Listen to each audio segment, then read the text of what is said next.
অবশেষে দীর্ঘদিনের ভোগান্তির পর উপজেলা প্রশাসনের ঘুম ভেঙেছে। মতলব গৌরীপুর পেন্নাই সড়কের নারায়ণপুর সাহাবাড়ির সামনে যে ভাঙা অংশটি প্রতিদিন মানুষের দুর্ভোগের কারণ হয়ে দাঁড়িয়েছিল, সেখানে আজ শুরু হয়েছে মেরামতের কাজ। প্রিয় দর্শক, এখন আমি অবস্থান করছি নারায়ণপুর সাহাবাড়ির সামনে। আপনারা দেখতে পাচ্ছেন দীর্ঘদিন ধরে এই সড়কের বিভিন্ন স্থানে বড় বড় গর্ত ও ভাঙনের সৃষ্টি হয়েছিল।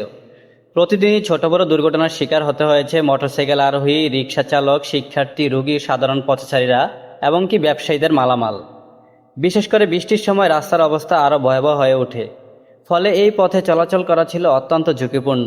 স্থানীয় জনগণের দীর্ঘদিনের দাবি, সামাজিক যোগাযোগ মাধ্যমের প্রতিবেদন এবং বিভিন্ন অভিযোগের পর অবশেষে উপজেলা প্রশাসন ও সংশ্লিষ্ট কর্তৃপক্ষ মেরামতের উদ্যোগ গ্রহণ করেছে।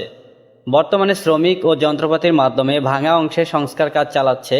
এলাকাবাসী আশা করছেন দ্রুত ও টেকসইভাবে কাজ সম্পন্ন হলে এই সড়কে স্বস্তি ফিরবে এবং দুর্ঘটনার ঝুঁকি অনেকাংশে কমে আসবে। এলাকাবাসীর প্রত্যাশা শুধু সাময়িক সংস্কার নয়, ভবিষ্যতে এই গুরুত্বপূর্ণ সড়কের স্থায়ী উন্নয়ন করা হবে, যাতে সাধারণ মানুষ নিরাপদে ও নির্বিঘ্নে চলাচল করতে পারেন।